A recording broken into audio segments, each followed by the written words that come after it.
And while folks are joining us, I'm going to take a moment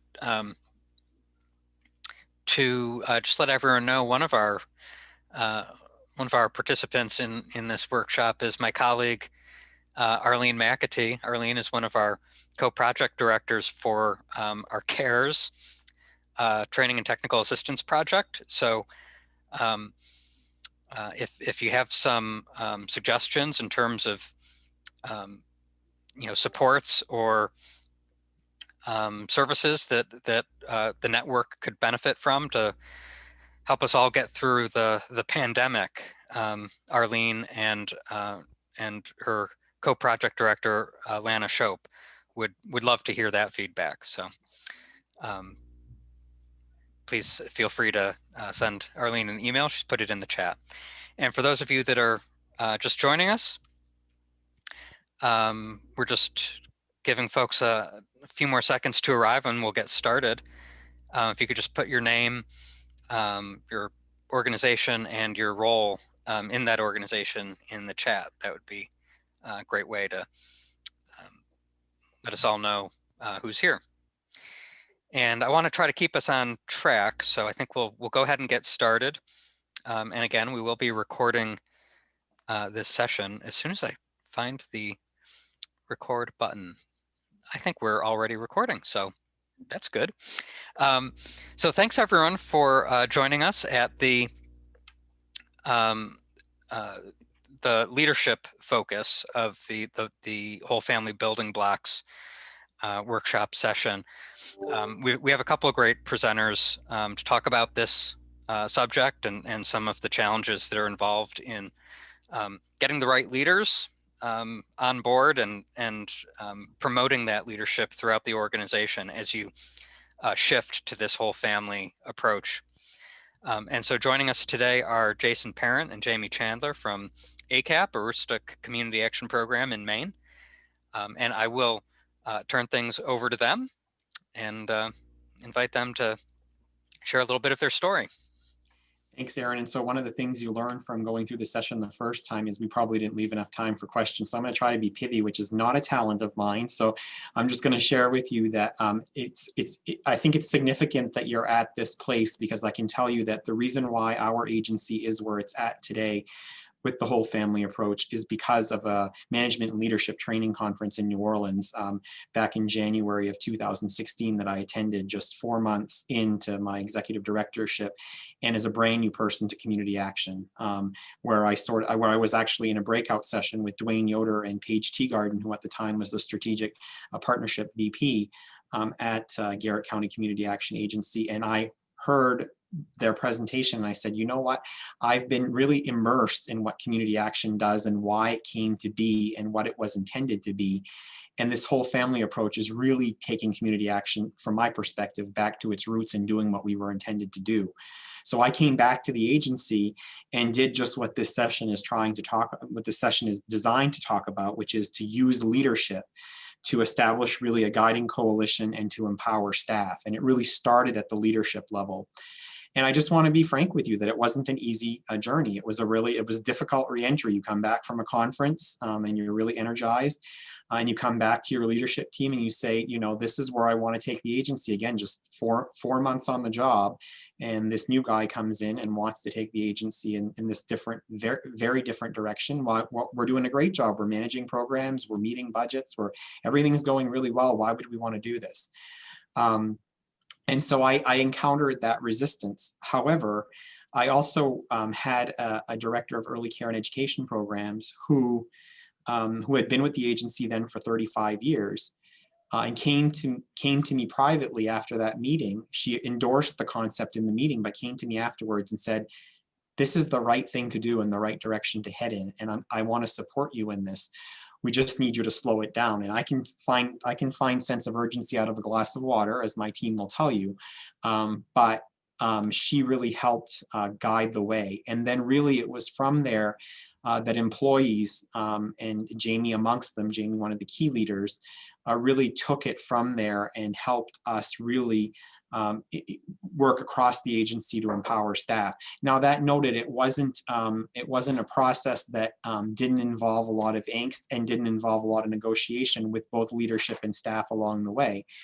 However, I think that at the end of the day, where we've gotten is as a result of the approach that we have taken with staff in a way that really allowed us to experiment, because I think that the fundamental difference and of where we were culturally as an organization, and we really had to go through a cultural change, and where we're at now was best captured by a colleague of ours, that Nashville, the Community Action Program in Nashville, who I heard at a follow-up management and leadership training conference again in New Orleans a few years later that Jamie attended with me, who said that part of getting to a whole family approach is an agency-wide transformation that requires your staff to transition from thinking of yourself as an agency that effectively manages grants to serve your community to an agency that serves your community and changes people's lives by effectively managing grants. And that's really the secret, if there's a secret to the success in helping to change the culture. But there are a lot more nuances to that. You have to change the hearts and the minds of folks in terms of the direction in which they do their work. And another key component, and I think Jamie will agree with this, is to get them comfortable with what makes them uncomfortable. There's not a high level and a high sense of direction. This is truly living the community action work of being responsive to your community assessment. So you really can tie it back to your community assessment, saying, what are our community's needs? And your community's needs fluctuate over time. That's why we're required to do community assessments periodically to keep our fingers on the pulse of what's going on. So it's just not effective to have your organization run the same way today as it was running 10 years ago and even 5 years ago. And this whole family approach and the comprehensive service delivery approach that we incorporated when we did an agency-wide transformation for families that were, or individuals that didn't have families with young children in our early care and education program. That's the complementary piece to this that really required the entire agency to transform how we built our leadership team to really help mobilize this project. But it extended beyond the leadership team. And that's really where Jamie was instrumental and comes in. So I'll turn it over to you, Jamie. Thanks, Jason.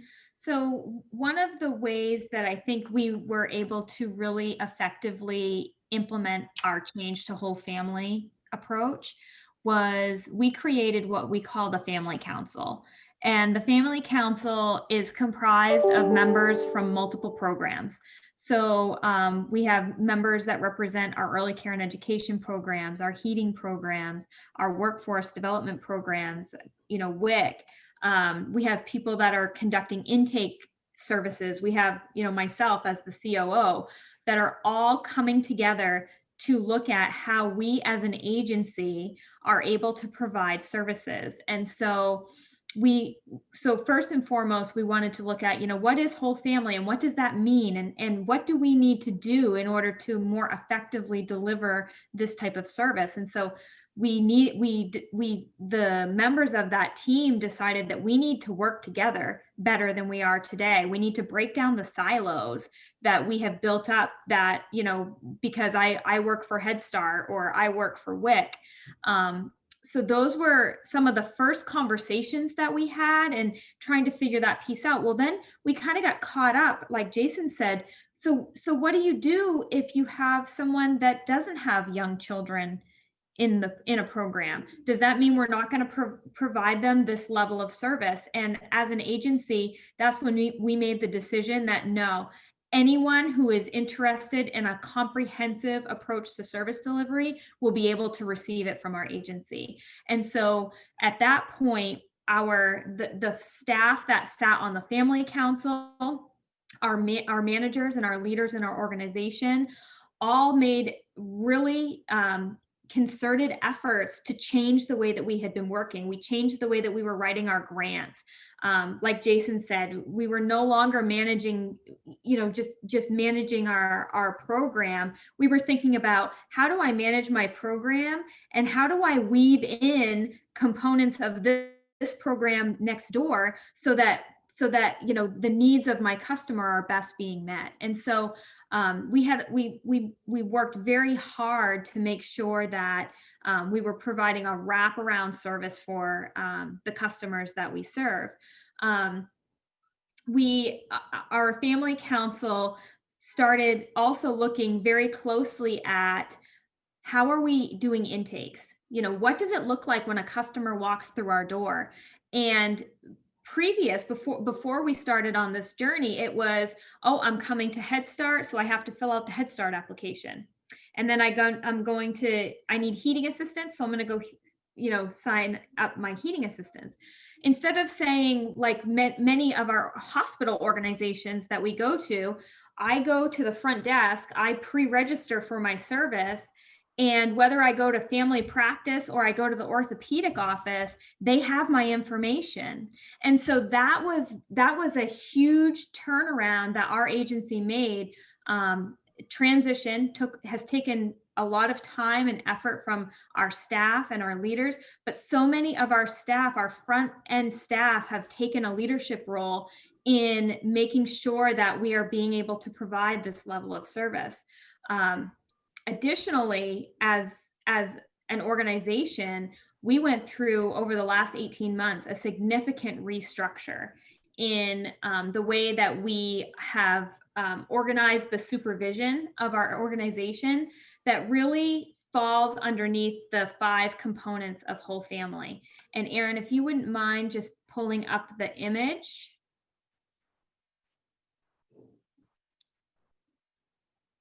And Jason, I'll let you talk a little bit about how we restructured our organization to fall within the components of whole family.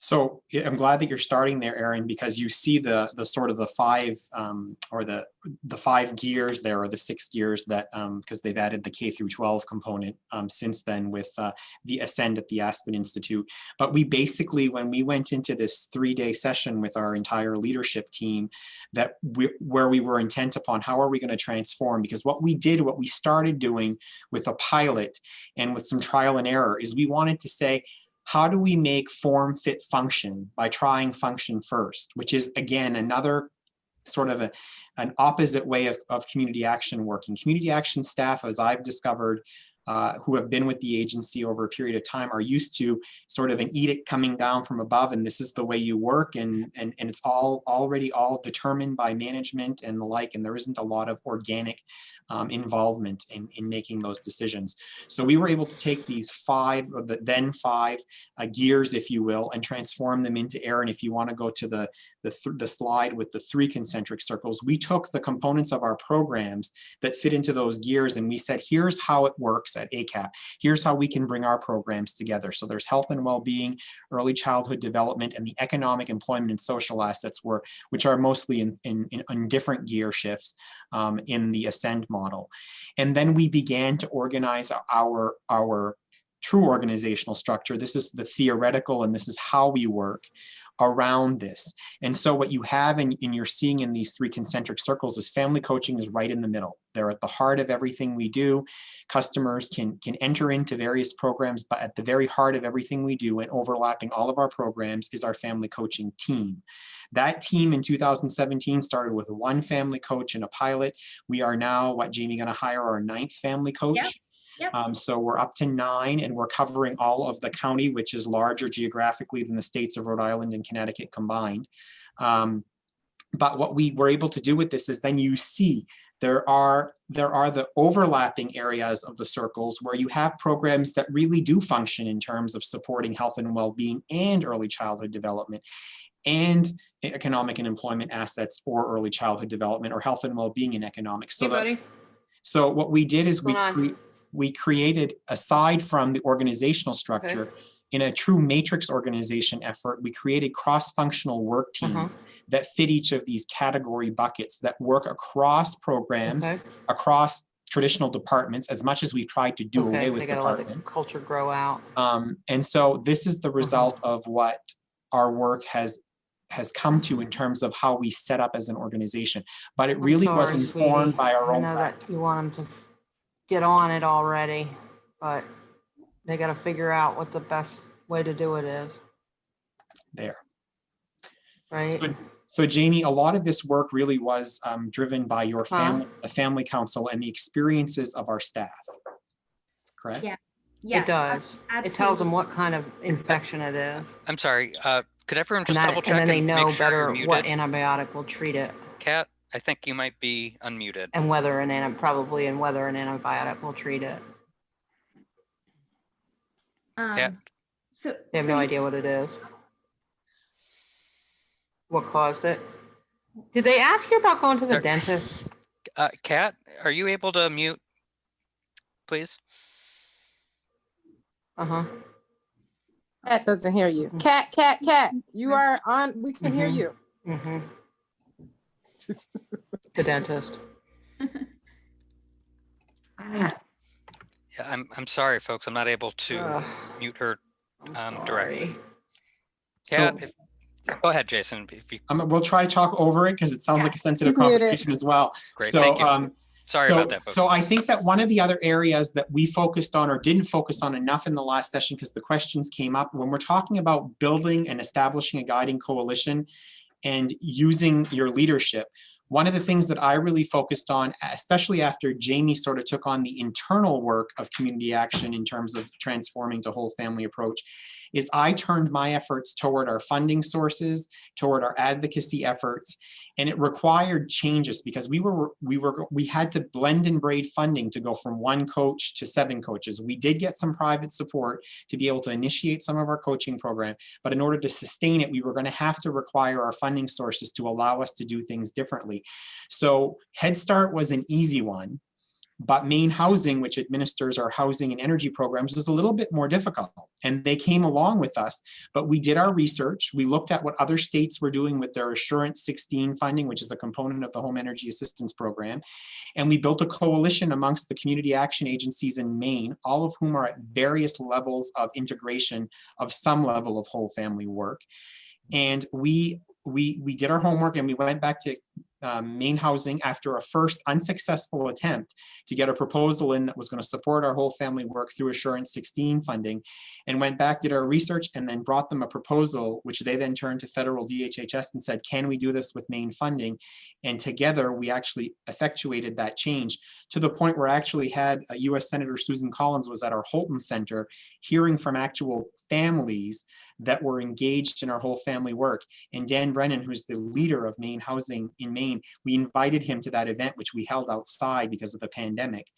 And he sat there in awe of the work that we've been able to do. And we credited them. So we thank them for their allowing us to do this. But it's really made a tremendous difference. And we've made believers out of some funder skeptics that weren't sure that this was something that they wanted to buy into, but the results are demonstrating it. And through our Empower software, we're able to demonstrate on the self-sufficiency matrix how much better our families are doing over time. But what's even more impressive to folks on both sides of the aisle and to people and to the bureaucrats working, quite frankly, is that we're able to show earned income going up as the social supports from federal and state government programs are going down for the families that we're working with in family coaching. So the results are really starting to show, but we had to build that coalition to get there. Because, and I will say, if you're just getting into the whole family work, I mean, there are pioneer organizations like Garrett and like others that really led the way in this regard that allowed us to really open the door for this work. So my hat's off to them. Absolutely. And so I think just to say that we, you know, as you're looking at moving through your transformation, it's really important to know that, you know, one of the things that we've done and we've worked with our staff to be comfortable with is the ability to test something and to be able, if something isn't working right, to make a correction and move forward from that. Jason calls it building the plane while in flight. So we, you know, that is something that we, as we've gone through this transition, that we've empowered our leadership team to be comfortable with and for our staff to be comfortable with. And so it's taken, we've been on our journey since 2016 is when Jason came back from that conference. And we're still on our journey. But certainly well worth the journey, because like Jason said in his opening, it takes us back to why community action was put in place to begin with. And so that's something that everyone at our organization can buy into. So I think at that point, we'll probably open it up, because I think we have until 4:20, Aaron. So let's open it up for some questions from folks. Yep, and if anyone has any questions, feel free to just unmute and ask.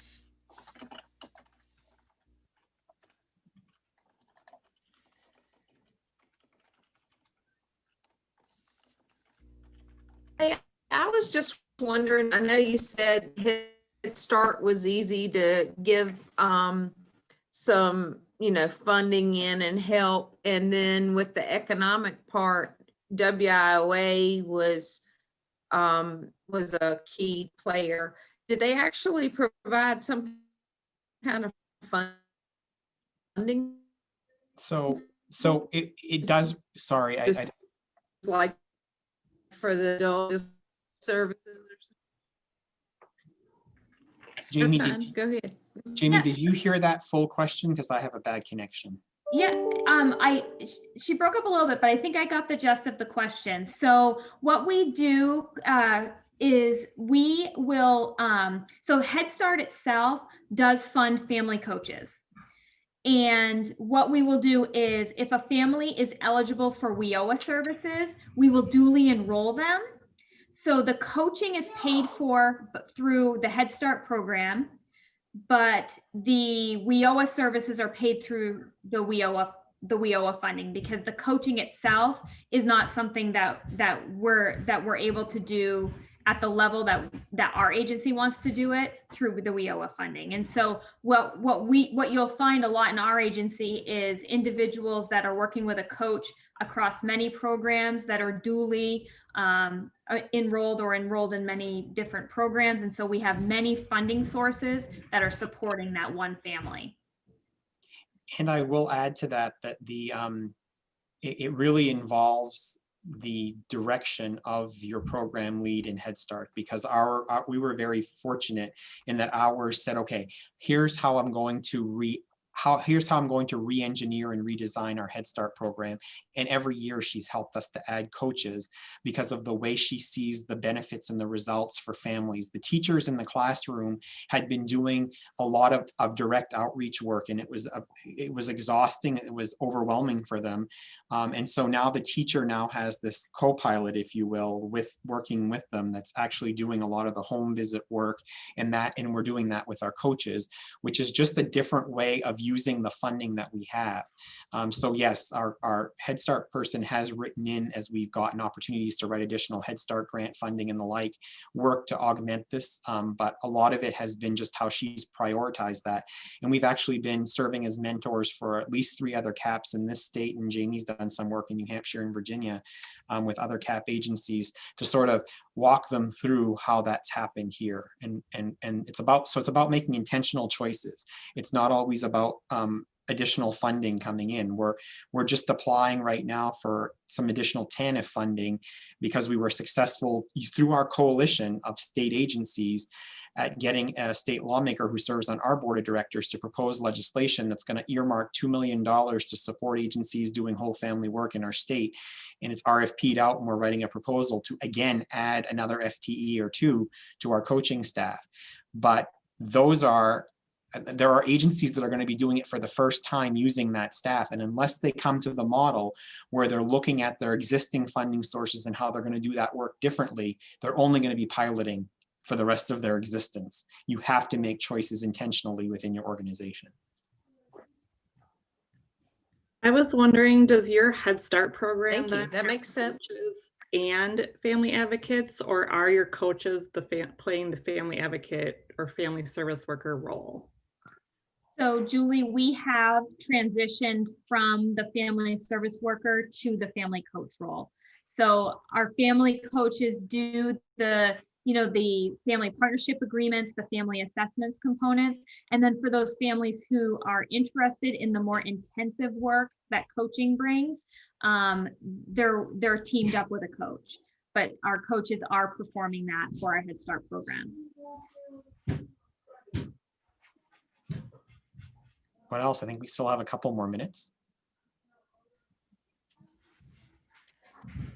Jason and Jamie, I'm just wondering, particularly with respect to Head Start, but other funding streams, could you just talk a little bit about your finance and HR staff and how they were able to buy into some of these changes? Because those two departments in particular tend to be very concerned about adhering to rules, and you're proposing a different approach. So I'm wondering, how they fit in. Yeah, and that's some of the growing pains we've gone through. We do not have the same CFO or the same HR manager that we had when we started down this journey. I'll just be honest and frank with that. And we're right now going through some growing pains with trying to further transition finance into that area. When we actually started with our new organizational model, it was actually our chief financial officer who was instrumental in building some of the pieces of that and how those were going to serve. We went away from sort of having our program directors were doing a lot of their own financial work, and it wasn't giving them the time to do the work. So we added some financial analysts. As we had some attrition, we went down to two director of program positions, and they're working as a sort of a team, a cross collaborative team. So in addition to the whole family approach, we worked with a consultant who was an expert in what's called matrix organization work that made a lot more sense to our fiscal, our admin, our HR, and our development staff. They understood, okay, I need to work across the agency. And the first thing we need to make folks understand, and we're still working with some challenges on this, is those aren't departments. Those entities in administration, and myself and Jamie, are here to support the work of the programs. And we needed to help them understand and see that the customers, the families, the individuals that we serve are what we put in the middle of our work. And they're all our customers, but then finance, HR, and admin need to see that we have that as our ultimate customers, but our internal customers are the people who are doing program work. And that's where the magic happens, and that's who we need to support. Oh, Aaron, you're muted. Thank you for pointing that out, and thank you, Jason and Jamie. I see we're going to be ending in just a few seconds, so I want to thank both of you for sharing your experience and wisdom with us, and thank all of our participants for attending today. We'll see you in the main room.